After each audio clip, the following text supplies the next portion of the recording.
Hello friends, स्वागत है हमारे यूट्यूब चैनल में आपका। एसएससी कांस्टेबल जीडी 2018 सीआईएसएफ के साथियों के भी ज्वाइनिंग लेटर आ गए हैं। अब ज्वाइनिंग लेटर जो है उसमें आपको अटेस्टेशन फॉर्म भी फिल करना है साथ में। तो अटेस्टेशन फॉर्म कैसे फिल करना है, कैरेक्टर सर्टिफिकेट, उसका हमने कैरेक्टर सर्टिफिकेट और एसएचओ का सर्टिफिकेट है उसका अलग से वीडियो बनाया है, उसका लिंक नीचे डिस्क्रिप्शन में दे रहे हैं, आप वो देख सकते हैं। और अभी यहाँ हम बात करेंगे अटेस्टेशन फॉर्म। देखिए, अटेस्टेशन फॉर्म में सबसे पहले तो आपको बता दूं, किसी प्रकार की यदि गलत जानकारी आपने दे दी और कोर्ट केस वगैरह के बारे में जो कोई जानकारी होती है, आप कभी अरेस्ट हुए हों, एफआईआर आपके ऊपर हो या आपके ऊपर कोई जुर्माना लगा हो, वो सब यदि आप इसमें छुपाते हैं तो छुपा नहीं पाएंगे। छुपाने की कोशिश नहीं करनी है, उसको बताना होगा। ये सबसे पहले 1 2 3 पॉइंट जो हैं वो उसी के बारे में है। यदि आप ये फॉर्म फिल करते हैं उसके बाद भी यदि ऐसा कोई मैटर हो जाता है तो वो भी आपको अथॉरिटीज़ को सूचित करना होगा। सबसे पहले देखिए, affix signed passport size photograph. अब पासपोर्ट साइज़ फ़ोटोग्राफ जो है वो 5 बाई 7 सेंटीमीटर का आपको यहाँ पे फिक्स करना है। उस पर आपको सिग्नेचर भी होगा, आपको सिग्नेचर आपको करना है। और सिग्नेचर इस हिसाब से करना है कि थोड़ा आधा जो है फ़ोटो पे रहे और आधा सिग्नेचर उसमें नीचे भी आ जाए। अब देखिए, नेम और सरनेम तो सब, अब ये फिल कैसे करना है, आपको पूरा ही कैपिटल लेटर्स में लिखने की कोशिश करना है। आप स्मॉल लेटर्स में लिखते हैं, अब आप ए किस तरीके से लिखते हैं, दूसरा बंदा किस तरीके से लिखता है, आर कैसा लिखते हैं, तो साफ राइटिंग में लिखना है। और इसको डायरेक्ट शुरू करने से पहले आपको बता दूं कि इसका एक फ़ोटो कॉपी करवा लेना है और उस फोटो कॉपी पे पहले प्रैक्टिस करना है। अच्छे से फिल कर लिया, उसमें कोई करेक्शन है वो कर लिया, और फिर बाद में अच्छे राइटिंग में उसको फिल कर लेना है। और इसमें यदि आपको कोई कॉलम समझ नहीं आता है तो उसको आप छोड़ सकते हैं। ये आप जब वहाँ पर जाएंगे, अपना सेंटर में उपस्थित होंगे, वहाँ पर आप जो स्टाफ होता है वो आपको बताएंगे, वो गाइड करेंगे। यदि आप पूरा भी नहीं भर के लेके जाते हैं तो भी आपको लोग गाइड करेंगे। ऐसा नहीं है कि आपको पूरा ही फिल करके लेके जाना है, लेकिन आप जो आपको समझ आ रहा है वो फिल कर लेना है। फर्स्ट में क्या है, नेम, तो सरनेम, यहाँ पे आपको सरनेम देना है, इधर नेम देना है। प्रेजेंट एड्रेस इन फुल, अब प्रेजेंट एड्रेस विलेज थाना, ये पूरा यहाँ से यहाँ तक आ जाएगा। ये बीच में कॉलम का आपको कन्फ्यूजन नहीं करना है। होम एड्रेस, इसमें पूरा होम एड्रेस आपका आ जाएगा। दूसरा, originally resident of Pakistan Bangladesh, तो ये पुराना प्रोफोर्मा बना है, अभी कोई ऐसा ओरिजिनली रेजिडेंट ऑफ पाकिस्तान नहीं होगा कि जो भर्ती हो जाए। अभी तो स्थिति ये है कि जो हमारे यहाँ पर जो हैं उनका ही नंबर आना बड़ा मुश्किल हो रहा है। तो ये पुराना प्रोफोर्मा है, इसलिए ये सब उसमें लिखा हुआ है। आधार नंबर, कॉलम नंबर 4 जो है उसमें देखिए, आपको आधार नंबर आपका यहाँ पे लिखना है। पैन नंबर आपने इशू करवा लिया होगा, नहीं करवाया है तो पैन नंबर आपको मिल गया होगा, वो आपको यहाँ पे लिखना है। नेशनलिटी यहाँ पर आपको इंडियन लिखना है।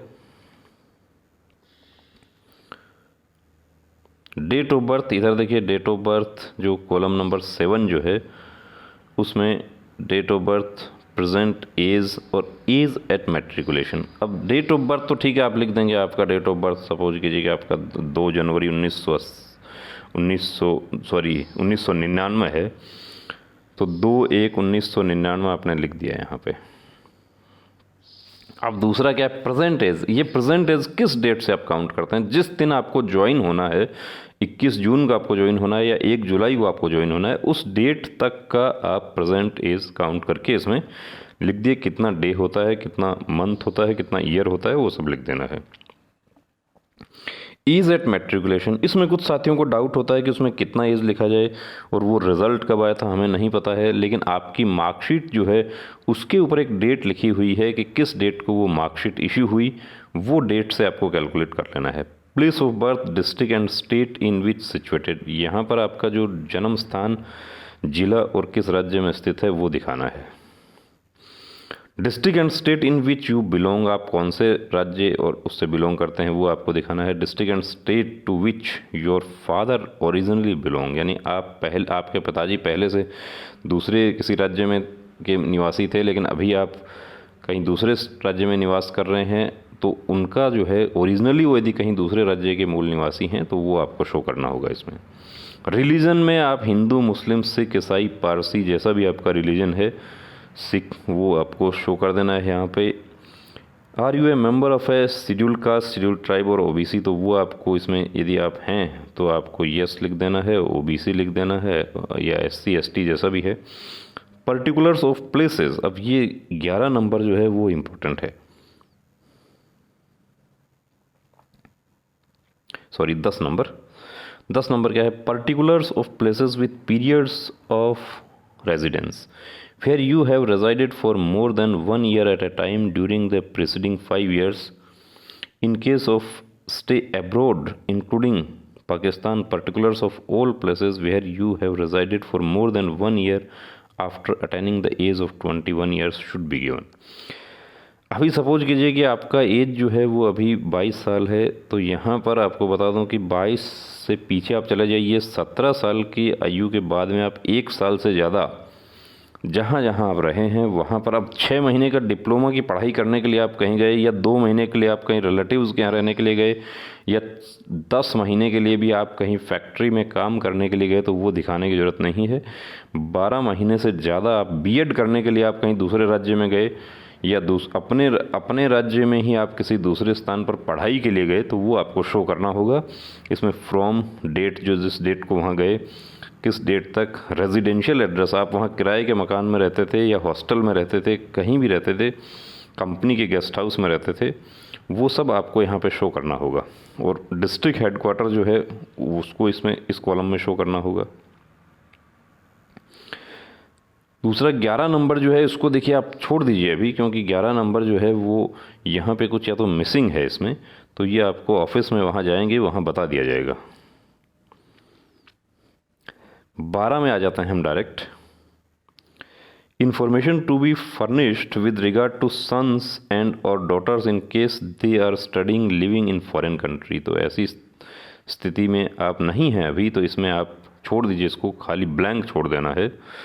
13 educational qualification showing places of education with years in school and colleges since 15 years of age, 15 साल की आयु के बाद में आप जिन स्कूल कॉलेज में आपने पढ़ाई की है उसका पूरा डिटेल देना होगा। Date of living, examination passed, अब मैट्रिक है तो यहाँ पर मैट्रिक हो जाएगा, आपने आईटीआई किया है तो आईटीआई हो जाएगा। लेकिन एक चीज़ का यहाँ पर आपको ध्यान रखना है कि आप बीएससी की रेगुलर पढ़ाई कर रहे हैं और आप आईटीआई भी आप रेगुलर कर रहे हैं, तो उनमें से आईटीआई को छुपा देना या बीएससी को छुपा देना, वरना वो आपके लिए घातक साबित हो सकता है।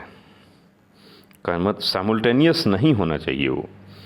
एक कॉरेस्पॉन्डेंस कोर्स है तो साइमल्टेनियस हो सकता है। 14 में क्या है कि आर यू होल्डिंग और have any time held an appointment under central और स्टेट गवर्नमेंट और ए सेमी गवर्नमेंट और ए क्वेसी गवर्नमेंट बॉडी और एन ऑटोनोमस बॉडी और for a public sector undertaking और ए प्राइवेट फर्म और institution, if so give full particulars with date of employment. अब देखिए इसमें यदि आपने प्राइवेट जॉब किया तो उसका यहाँ पर डिटेल देने की ज़रूरत नहीं है। इसमें यदि गवर्नमेंट जॉब आपके पास में कोई था या आपका कोई ऑटोनॉमस बॉडी, यूनिवर्सिटी वगैरह ऐसा होता है जिसमें आपका कोई जॉब पे आप रहे हों, चाहे कॉन्ट्रैक्ट बेस पे ही वहाँ रहे हों, तो उसका आप डिटेल दे सकते हैं। लेकिन प्राइवेट जॉब यदि आपने किया है, कहीं आपने 6 मंथ किया या अभी कर रहे थे, तो उसका देने की, लेकिन आपका यदि पीएफ वगैरह यदि वहाँ पर कटता रहा है तो आपको डिटेल देना चाहिए इसमें। 14th में देखिए, if the previous employment was under the government of India, state government undertaking owned or controlled by the government of India or a state government, if you had left service in on giving a month's notice under Rule 5 of the Central Civil Services Temporary Service Rule 1965 or any similar corresponding rule, for any disciplinary proceedings framed against you. अब यदि ये जो है इसमें आपका yes होता है ऊपर वाले में कि government, semi government, local bodies वगैरह जो है उसमें आपका जॉब था और उसमें किसी प्रकार का कोई आपके खिलाफ अनुशासनात्मक कार्यवाही हुई या आपको टर्मिनेट कर दिया गया, तो उसका भी आपको डिटेल देना होगा। यदि ये नो है तो ये भी आपको छोड़ देना है, कुछ नहीं करना है। अब 15 नंबर जो है वो देखिए, उसमें आपको डिटेल देने पड़ेंगे। यदि आपको कभी आप डिटेंशन में रहे हों, आप अरेस्ट हुए हों, आपके ऊपर कोई अभियोग चला हो, मुकदमा चलाया गया हो, प्रोसिक्यूट किया गया हो, if is any criminal case pending. अब कुछ हमारे साथियों की ये ऐसे मैटर हैं कि उनके केसेस पेंडिंग है या पहले अरेस्ट हुए थे, तो उनको किसी ने मिसगाइड कर दिया कि आप इसको छुपा सकते हैं, यहाँ पर आप जानकारी आप छुपा लीजिए। तो मैं उनको एक बात बता देना चाहता हूँ कि इसमें आप जानकारी छुपा नहीं पाएंगे। यदि गलत जानकारी आपने दे दी तो आपकी वर्दी जो है वो पहनने से पहले ही उतर जाएगी और 1 साल 1.5 साल बाद में आपको पता नहीं कब आपको वापस घर आ जाना पड़ेगा। तो ये आपको पूरा डिटेल देना, और इनमें से यदि ऊपर वाले में किसी में यस हो जाता है तो उसका पूरा डिटेल आपको एक अलग से शीट पर आपको देना होगा। अब देखिए अगला है, ये जो है warning at the tip of the attestation form. इसमें किसी प्रकार का कोई गलत सूचना नहीं देना है, ये 15 नंबर में ये बताया गया है। और specific answers to each of the question should be given by striking out yes और नो, यानी आपको यस है तो आप यस के आप टिक कीजिए, नो है तो नो पर टिक कीजिए, लेकिन कोशिश ये रहे कि इसमें सभी में नो ही रहे, क्योंकि यस हो गया किसी में भी तो बड़ी मुश्किल हो जानी है। अब कॉलम नंबर 16 जो है उसमें आपको names of 2 responsible persons of your locality और 2 references to whom you are known. आपको अपने इलाके के 2 प्रतिष्ठित व्यक्तियों के नाम देने हैं आपको। अब जो प्रतिष्ठित व्यक्ति जो है उनका कोई सिग्नेचर नहीं लेना है, ऐसा कुछ कैंडिडेट्स ने पूछा कि उनका सिग्नेचर भी उनका कुछ नहीं लेना आपको। आप उनका सिर्फ आधार कार्ड की कॉपी रख लीजिए आप अपने साथ में, और उनका सिर्फ नाम देना है आपको। जैसे अब उसमें कौन हो, तो यदि कोई गवर्नमेंट सर्विस हो तो बहुत अच्छा है, यदि कोई बिजनेस वाले हों, अच्छा बिजनेस हो, मतलब वेल एस्टेब्लिश बिजनेस हो, उनका दे सकते हैं, या आप कोई रिटायर्ड पर्सन हो उनका दे सकते हैं, और वो भी नहीं है तो आप अपना विलेज हेडमैन वगैरह जो है उनका भी दे सकते हैं। क्योंकि ये जब आपका पुलिस वेरिफिकेशन आएगा उसमें उनको पूछा जाएगा कि क्या आप इसको जानते हो, ये कैंडिडेट जो है 2 लोगों का नाम देना है आपको। अब उसके बाद में ये आई certified that the foregoing information is correct and complete to the best of my knowledge and belief. I am fully aware that। अब इसका पूरा आपको ये घोषणा आपको जो है इसको सिग्नेचर आपको करना पड़ेगा। अब यहाँ पर देखिए सिग्नेचर ऑफ द कैंडिडेट, इधर आप सिग्नेचर कर दीजिए।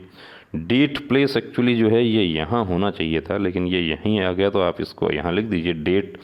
अब डेट में आपको डाउट नहीं होना चाहिए कि कौन सी डेट लिखें, आप जिस डेट को आप ज्वाइन कर रहे हैं वो डेट आप लिख दो, उससे 1 दिन पहले का लिख दो, कोई प्रॉब्लम नहीं है। प्लेस में क्या लिखना है, तो प्लेस आप जो आपका विलेज है उसका आप नाम लिख सकते हैं।